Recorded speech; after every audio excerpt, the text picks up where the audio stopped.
നമസ്കാരം. Raf talk ഫുട്ബോളിലേക്ക് അവർക്കും സ്വാഗതം. മൊറോക്കോ എങ്ങനെ ഫുട്ബോളിലെ പവർ ഹൗസായി മാറി? അപ്പോഴേ പവർ ഹൗസ് എന്നൊക്കെ പറയണമെന്നൊക്കെ കുറേ ആൾക്കാർക്ക് ചില ചോദ്യങ്ങളൊക്കെ വരാം. പക്ഷേ ഇത് അർജൻറ്റീൻ മാധ്യമം തന്നെ വിലയിരുത്തുകയാണ്. മൊറോക്കോ എങ്ങനെ ഫുട്ബോളിലെ പവർ ഹൗസായി? അല്ല, അർജൻറ്റീന മാധ്യമം എന്ന് പറയാൻ പാടില്ലല്ലോ, അത് പറഞ്ഞാൽ അവിടെ വലിയ പ്രശ്നമാണ്. പക്ഷേ നമ്മൾ കുറേ കാലമായിട്ട് അർജൻറ്റീനയിൽ നിന്നുള്ള വാർത്തകളൊക്കെ ചെയ്യുമ്പോൾ അർജൻറ്റീന മാധ്യമത്തെ തന്നെയാണ് കോട്ട് ചെയ്യാറുള്ളത്. അത് തുടരും. ഇപ്പോൾ മൊറോക്കോയുടെ കാര്യം പറയാൻ താനെന്തിനാടോ അർജൻറ്റീനയിലേക്ക് പോകുമെന്ന് ചോദിക്കണ്ട. അർജൻറ്റീനയെ തോൽപ്പിച്ചിട്ടാണ് അണ്ടർ-20 വേൾഡ് കപ്പിൽ മൊറോക്കോ ഇപ്പോൾ ലോക ചാമ്പ്യന്മാരായിരിക്കുന്നത്.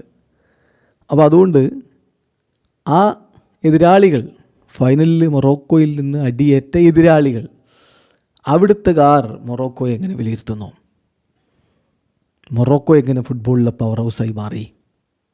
കഴിഞ്ഞ വേൾഡ് കപ്പിൻ്റെ സെമി ഫൈനൽ കളിച്ച മൊറോക്കോ, അതിനുശേഷം പാരീസ് ഒളിമ്പിക്സിൽ അവർ മികച്ച പ്രകടനം നടത്തിയത് നമ്മൾ കണ്ടു. ഇപ്പോഴിതാ അണ്ടർ-20 വേൾഡ് കപ്പിൽ അവർ കിരീടം ചൂടുകയും ചെയ്യുന്നു. അപ്പോൾ ഇതൊക്കെ ഒരു സുപ്രഭാതത്തിൽ അങ്ങ് സാധിച്ചെടുത്തതല്ല. മൊറോക്കോ ടീമിൻ്റെ വളർച്ച തുടങ്ങുന്നത്, അതിൻ്റെ ചരിത്രം നമ്മളെടുത്ത് നോക്കുമ്പോൾ, ഇന്നത്തെ രൂപത്തിലേക്ക് ഏത് യൂറോപ്യൻ ടീമിനെയും ലാറ്റിൻ അമേരിക്കൻ ടീമിനെയും നേർക്ക് നേർ വെല്ലുവിളിച്ച് നിൽക്കാൻ കെൽപ്പുള്ള ടീമായി മൊറോക്കോ മാറുന്നത്, എല്ലാം ആരംഭിക്കുന്നത് കൃത്യമായി പറഞ്ഞ ഒരു അക്കാഡമിയിൽ നിന്നാണ്. 2009 ആരംഭിച്ച മുഹമ്മദ് ആറാമൻ അക്കാഡമി, അവിടുത്തെ രാജാവിൻ്റെ പേരിലുള്ള അക്കാഡമിയാണ്. അത് റബാത്തിൽ തുടങ്ങിയ അക്കാഡമി, റബാത്തിൻ്റെ പ്രാന്തപ്രദേശങ്ങളിൽ തുടങ്ങിയ അക്കാഡമി. ആ അക്കാഡമിയിൽ നിന്നാണ് അവരുടെ ഇന്നത്തെ ഫുട്ബോൾ വളർച്ചയുടെ തുടക്കം എന്നാണ് അർജൻറ്റീൻ ഫുട്ബോൾ മാധ്യമം നിരീക്ഷിക്കുന്നത്. നമ്മളെക്കാൾ നന്നായിട്ട് ഫുട്ബോൾ നിരീക്ഷിക്കാൻ അർജൻറ്റീനക്കാർ തന്നെയാണ് നല്ലത്.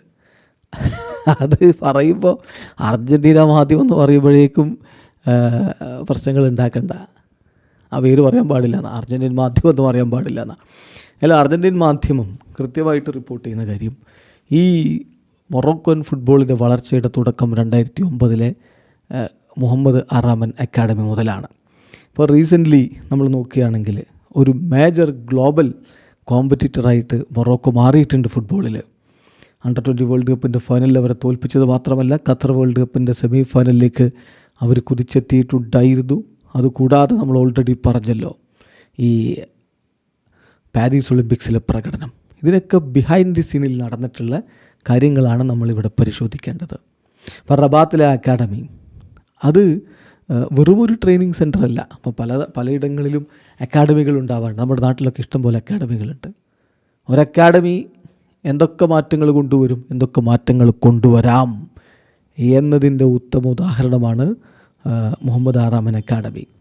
അപ്പം അത് വെറും ഒരു ട്രെയിനിങ് സെൻ്റർ ആയിരുന്നില്ല, ഒരു കോംപ്രഹെൻസീവ് സമഗ്രമായ ഒരു ഇൻസ്റ്റിറ്റ്യൂഷനായിരുന്നു. അപ്പം യങ്സ്റ്റേഴ്സ് അവിടെ ഫുട്ബോളിൻ്റെ ടാക്ടിക്സും ടെക്നിക്കും മാത്രമല്ല പഠിച്ചത്, അതോടൊപ്പം തന്നെ കൃത്യമായിട്ട് മെഡിക്കൽ കെയർ അവർക്ക് ലഭിച്ചു, യൂറോപ്യൻ സ്റ്റാൻഡേർഡിലുള്ള പരിശീലനങ്ങൾ ലഭിച്ചു.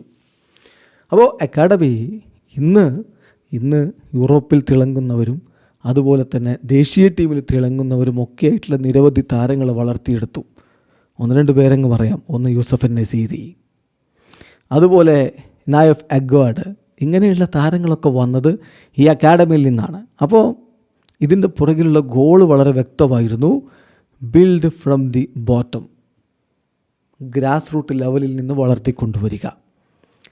കൃത്യമായിട്ട് ലോക്കൽ ടാലൻറ്റിനെ ലക്ഷ്യം വെച്ചുകൊണ്ട് കൃത്യമായ എഡ്യൂക്കേഷൻ കൊടുത്തുകൊണ്ട് ഫുട്ബോളിൽ അവരെ വളർത്തിയെടുക്കുകയാണ് ഈ അക്കാഡമി ചെയ്തത്. അതൊരു മികച്ച ഫൗണ്ടേഷനായിട്ട് മാറി. മൊറോക്കൻ ഫുട്ബോളിൻ്റെ മുന്നേറ്റത്തിൻ്റെ കൃത്യമായ അടിത്തറ അവിടെ പാകപ്പെട്ടു. അതിനുശേഷം വലിയ നെറ്റ്വർക്കിലൂടെ ഇതേ തരത്തിലുള്ള അക്കാഡമികൾ ഡിഫറൻറ്റ് സിറ്റികളിൽ റെപ്ലിക്കേറ്റ് ചെയ്യപ്പെട്ടു. അതോടുകൂടി മൊറോക്കോ വലിയ രൂപത്തിൽ യുവതാരങ്ങളെ വളർത്തിയെടുക്കാൻ തുടങ്ങി. കൂടുതൽ താരങ്ങൾ അങ്ങോട്ടേക്ക് വന്നു. ക്ലബ്ബുകളിലേക്കും മറ്റ് പ്രൊഫഷണലായിട്ടുള്ള രൂപത്തിലേക്ക് കളി കൊണ്ടുപോകാൻ പറ്റുന്ന തരത്തിലുള്ള ഇൻസ്റ്റിറ്റ്യൂഷനുകളിലേക്കുമൊക്കെ താരങ്ങൾ എത്തിത്തുടങ്ങി. കൃത്യമായിട്ട് അവിടുത്തെ ഫൈനാൻഷ്യൽ മാനേജ്മെൻറ്റും മറ്റു കാര്യങ്ങളുമൊക്കെ ഇമ്പ്രൂവ് ചെയ്തു. സ്റ്റേഡിയംസ് മോഡേണൈസ് ചെയ്യപ്പെട്ടു. ട്രെയിനിങ് സ്റ്റാൻഡേർഡ് വല്ലാതെ വളർന്നു. സോ ഫെഡറേഷൻ ഇതെല്ലാം കൃത്യമായിട്ട് കോർഡിനേറ്റ് ചെയ്തു. യൂത്ത് ലെവലിലും സീനിയർ ലെവലിലും അതിൻ്റെ റിസൾട്ടുകൾ കാണാനും തുടങ്ങി. ആ റിസൾട്ട് അധികം വൈകാതെ തന്നെ വന്നു തുടങ്ങി എന്നുള്ളതാണ്. അണ്ടർ-17 ടീം ആഫ്രിക്കൻ ചാമ്പ്യൻസായിട്ട് മാറി. അണ്ടർ-20 ടീം സെൻസേഷണലായിട്ടുള്ള സ്ട്രോങ് പ്രകടനങ്ങൾ ഡെലിവർ ചെയ്ത് തുടങ്ങി. സൗത്ത് അമേരിക്കൻ എതിരാളികളോടും യൂറോപ്യൻ എതിരാളികളോടും അവർ നേർക്കുനേർ മുട്ടി നിൽക്കാൻ തുടങ്ങി. അങ്ങനെയുള്ളൊരു ടീമായിട്ട് അവർ മാറുന്ന കാഴ്ച, അത് ടാക്റ്റിക്കലി ഡിസിപ്ലിൻഡാണ്, ഫിസിക്കലി വെൽ റൗണ്ടഡ് ആണ്, മെൻ്റലി പ്രിപ്പയർഡാണ്. ഏത് ടഫ് ചാലഞ്ചും നേരിടാൻ പറ്റുന്ന തരത്തിലുള്ള സ്ക്വാഡിനെയാണ് അവർ വളർത്തിയെടുത്തത്. ഈ പ്രോസസ്സ് അതിൻ്റെ പീക്കിലെത്തുന്നതാണ് 2022 വേൾഡ് കപ്പിൽ നമ്മൾ കണ്ടത്. ഖത്തറിൽ നമ്മൾ കണ്ടത് അതാ. അവരതിൻ്റെ ആ വേൾഡ് കപ്പിൻ്റെ സെമി ഫൈനലിലേക്ക് കടന്നുപോയി. ആദ്യമായിട്ടാണ് ഒരു ആഫ്രിക്കൻ ടീം വേൾഡ് കപ്പിൻ്റെ സെമി ഫൈനലിലേക്ക് എത്തുന്നത് എന്ന കാര്യം കൂടി ഓർക്കുക. അവിടം കൊണ്ടും കഴിഞ്ഞില്ല. ആ മൊമെൻറ്റം അവർ തുടർന്നു. തൊട്ടടുത്ത വർഷം 2024 പാരീസ് ഒളിമ്പിക്സിൽ ബ്രോൺസ് മെഡലാണ് അവർ സ്വന്തമാക്കിയത്. ആ പോക്കിലും അവർ ആ ഒരു ബ്രോൺസ് മെഡലിലേക്കുള്ള കുതിപ്പിനിടയിലും അവർ അർജൻറ്റീനയെ പോലുള്ള രാജ്യത്തെ തോൽപ്പിച്ചിരുന്നു എന്ന കാര്യം കൂടി നോക്കണം. അറ്റ് ദി സെയിം ടൈം കൃത്യമായിട്ടുള്ളൊരു പോളിസി, ഈ ഡെവലപ്മെൻറ്റ് ഉണ്ടാകുമ്പോഴും കൃത്യമായിട്ടുള്ളൊരു പോളിസി അവരുടെ ഫെഡറേഷൻ മെയിൻറ്റെയിൻ ചെയ്തു. അതിൻ്റെ റിസൾട്ടാണ് പിന്നീട് നമ്മൾ കാണുന്നത്. ലോകമെങ്ങും അടക്കി ഭരിക്കാൻ കെൽപ്പുള്ള, അല്ലെങ്കിൽ ഏത് വമ്പൻ ടീമുകൾ അടക്കി ഭരിക്കുന്ന ടീമുകളോട് പോലും നേർക്ക് നേർ ഏറ്റുമുട്ടാൻ കെൽപ്പുള്ള ഒരു സ്ക്വാഡായിട്ട് അവർ വളർന്നു വരുന്ന കാഴ്ചയാണ് നമ്മൾ പിന്നീട് കണ്ടത്. തീർച്ചയായിട്ടും ഇതിപ്പോൾ ഇത് മാത്രമല്ല, അവിടുന്ന് അക്കാഡമിയിൽ വളർത്തിയെടുത്തവർ മാത്രമല്ലല്ലോ, യൂറോപ്പിൽ കളിക്കുന്ന, യൂറോപ്പിലൂടെ തന്നെ വളർന്നു വന്ന കുറേ താരങ്ങൾ, അഷ്റഫ് ഹക്കീമിയെ പോലെ, ബ്രൈൻ ഡയസിനെ പോലെയുള്ള കളിക്കാർ വേറെയുമുണ്ട്. അപ്പോൾ അങ്ങനെയുള്ളവരൊക്കെ ഇന്ന് മൊറോക്കോക്ക് ഒരു മുതൽക്കൂട്ടാണ്.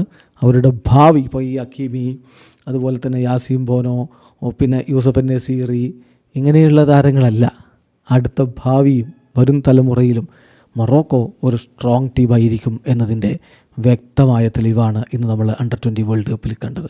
ഏതായാലും അർജൻറ്റീൻ മാധ്യമമാണ് ഇങ്ങനെ വിലയിരുത്തിയിരിക്കുന്നത്. മറ്റു മാധ്യമങ്ങളുടെ ഒക്കെ വിലയിരുത്തൽ ഇങ്ങനെയൊക്കെ തന്നെയായിരിക്കും. പക്ഷേ അർജൻറ്റീൻ മാധ്യമം പറയുമ്പോഴാണ് ഇവിടെ സംഗതി ഒന്നുകൂടി കൃത്യമാവുക. വീഡിയോ സാധിക്കുന്ന ഫുട്ബോൾ ലോകത്തെ കൂടുതൽ വിശേഷങ്ങളുമായി റാഫ് ടോക്സ് വീണ്ടും എത്താം.